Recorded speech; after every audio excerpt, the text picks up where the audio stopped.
This meeting because is being recorded. and then from that is how do we create an environment where the money is not so shy and not so hard to find. Hmm. Uh, so we started last year. There's a bunch of us going around doing interviews with different people. And this year, I think, and it's been very interesting. Overall, generally, it's bleak, as in the money is not flowing. Hmm. But that just means the whole project of finding the money is that much more important. And I think it's a systemic problem. So we need to think systemically. So this year, actually looking at, I want to propose and take this into a more organized project, do recorded interviews and publish those, get a few partner organizations to support this because it feels like everybody's feeling the pain. Yeah. So that's the context for the conversation. Oh, great. Yeah. Well, it's certainly relevant. We started our company more on facilitating transfer of property from owners to buyers or users. That quickly gathered speed of of a lot of people trying to figure out how to do more village or community type of projects. We started to get more involved with community projects centered around agriculture and regenerative agriculture. That's led us into some really fun places around kind of agriculture and wellness and experiential hospitality that either is standalone or it's a part of the community development. And since then, my learning over the past 5 years is like you can have these great ideas, but if you don't have the capital, they're not going anywhere. And so we've got two pretty substantial projects going at the moment that I some people are saying, maybe after the election year, we've certainly raised money on it, but I wouldn't say it was an easy, it's 18 months worth of relationship building and going back to people that I've talked to years ago and trying to find more family offices and trying to even realize that we've This is been projects you're developing yourself, or this is your clients you're raising for? so the relationship that I have on these projects, we are co-developers of them. Uh-huh. So what I've kind of found is that there are more what I call legacy land owners Mhm. that they want to see something happen. They like these themes that we're on around community stewardship, but they need a development team to do that. And so we come in, we assemble the team, we put together the master planning and the site planning, put together what kind of capital stack that we really are targeting, and then we'll go out. So we kind of go from consultation into partnership as we start to onboard capital into the project. And that's worked out really well outside of I wish we could raise capital faster. Uh, and I've even started to really not use terminology around regeneration whenever we're doing a capital raise. Uh, I I think there's even I've so last year I did a event called The Gathering, which is very much regenerative, but also all the other systems change movements. And so I've been in this conversation of what is regeneration many dozens of times. And I actually, interestingly, I even had a call with Bill Reed from Regenesis, you know Mhm. who I'm Yeah, referring, yeah, the master, right? And he was like, I'm done. I just call it Bob. It's just Bob now. yeah. Yeah, I'm just like, let's not get tripped up on this. And I think one of the issues is like it is very compelling. It hits people on their value set, but a lot of folks that are are very new in terms of um, how do you deliver a project, and there's a lot of risks that come along with that. They they get these AI images of this kind of new Earth, new world community, and they create a lot of noise, but not a lot of action. is I'm like, where where are these places? Can I go visit? Can I learn from them? Can we share knowledge here? Um, but it just seems like if if we can really come at it, and we're talking with family offices and high net worth individuals that they're used to investing in real estate, and we are really just trying to slot into like wellness is a big trend, agriculture is a big trend, like affordable housing is a big trend. Like these are elements of our projects, um, and while we're not going necessarily for above market rate return or even concessionary returns, where I What are concessionary returns? I haven't heard that expression. like concessionary returns is below market, where I think I see um, a lot of people saying, look, we can't do regenerative projects at market rate. And I legitimately think there is an opportunity for philanthropic capital to be the first mover, especially on things like bioregionalism and stuff like that. But the bulk of the capital that's out there to invest in these projects, in my opinion, is with high net worth individuals and family offices that have been investing in real estate for a long time. Their consciousness is starting to increase, especially as the next generation is taking over. And they're looking like it. So we're just trying to put together projects that are going to fit with their funding strike box of the return profile, as well as it's not your philanthropic side of the organization, but we are measuring these kind of quadruple bottom line or these impact metrics that this is just part and parcel of what we do. So that's what we've been up to for the past. I'd say we've been really at the capital raising game for the past 36 months. So, and you managed to successfully raise for two projects or more projects? Well, so we have two big projects that are under construction right now. One is a Okay.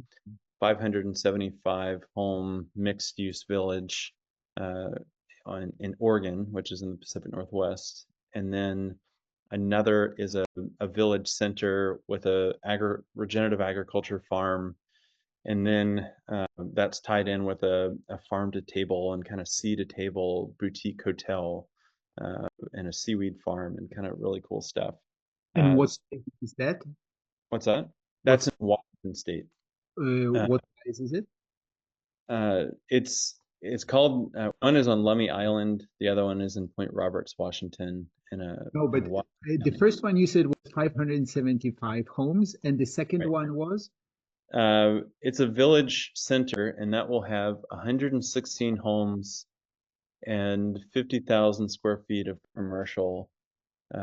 It's got a 50-acre regenerative farm attached to it, and then that same group we're doing a boutique hotel. Uh, so we over the last 6 months we raised $12 million for that project. That came out of Switzerland, and then the one in Oregon, we've raised uh, right around $1 million, but we've got a substantial amount left to raise as we get because we're moving from pre-development, and once we That's go to that's not horizontal. that's not much. I guess the owner is coming in with the land, right? So we're taking down the land in three different phases. So the million that got raised was for pre-development and design work and all that. And then once we get our application approved by the municipality for the site plan, uh, we'll close on the first third of the land, so about $6 million. So we'll raise that, and then whatever we need for our horizontal construction. Uh, and all in told, we'll probably be raising money and delivering these lots in this mixed use village center over the next like 6 years. So Right. But it's amazing. Congratulations on succeeding. And what kind of entity, like private office or fund or individual, did this money come from? right now we're creating special purpose vehicles, and we're raising from high net worth individuals. That's a little bit less than what we've had committed from a family office. Um, we we haven't had a lot of luck with funds. Just saying, we talked with a ton of funds that are claiming to want to invest in this space, um, but we haven't had any come to the table yet and actually sign a commitment letter. Hmm. Sorry, I missed what you said. So high net worth individuals, but what about family offices? I didn't understand what you said. Yeah, that like we've had more success with larger investments from two family offices in particular. Um, Right. and the high net worth individuals, it's kind of catching people that we've had long-standing relationships with. Trust is high. Um, I did conventional real estate for a long time. I have a good track record. So it's not hard for me to go out and raise smaller amounts from them on compelling projects, $100,000, $250,000, but that's kind of the limit on that. Um, and we've helped clients with much smaller projects, doing kind of crowdfunding or bringing in some partners. And then we got a bunch of projects that just never was able to get funded, and they just withered on the vine. And so, yeah, it's tough, and I don't think that it helped. We Most of the projects that we do are close to home. They're in the United States because we have control and kind of local knowledge here. We've been in a really tumultuous and terrible election cycle. Our economy is down across the board. I The don't know government. what the right condolences on having a Saki president again are, but well, The weird thing is that like it's colorful. we're gonna more people have been interested in investing since Trump was announced president. Um, and I think the markets in general like Trump in office. So we'll see how it starts this year. Um, but yeah, What do you think are the biggest challenge in getting capital to flow to impact real estate? I think there's a couple things there. I think the quality of the sponsor actually really matters. That like people that don't have much experience are trying to go out and raise money, and they're using very fanciful language and imagery that just seems like it's going to be a hard thing to pull off. Um, so I don't think that there's a lot of credibility behind their raise. And then I don't think that people are really thinking through what the actual business model is of real estate development. I see so many people that say, look, we want to go out and buy this parcel, and then we're going to build all this stuff, and then we're going to have all these different enterprises, and we're going to stack functions just like in permaculture. And what they don't realize is that if you've ever tried to go out and like develop land and then operate a lot of different businesses, the likelihood of success is very marginal. It's why, if somebody is coming in and they're developing land, it's very risky, and they spend a lot of time on what the site plan is and the master planning and getting permits. And they typically will not try to go out and build every single home after that. It's a completely different skill set. And then if you're going to say, and we're going to go like build this hotel and we're going to operate this farm, or we're going to do it with these different community models, it just like to people that have the capital, the hairs on the back of their neck start standing up, and they're like, we just don't believe that you're actually going to succeed, no matter how rosy of picture that you're presenting with either your financials or your plan, Because it's too complex, or why? because it's too risky. Uh, and it's not even, in kind of conventional investing, you have risk adjusted return. So if it's a risky project, you want higher returns. But some of the stuff in this kind of impact vein, it's not even, you couldn't offer a 30% rate of return and still get it funded. It's just fanciful. Um, and I and I don't think that there's a lot of people that that want to take on that risk right now. Um, So I would love if you could just say a few more words. Why is it risky?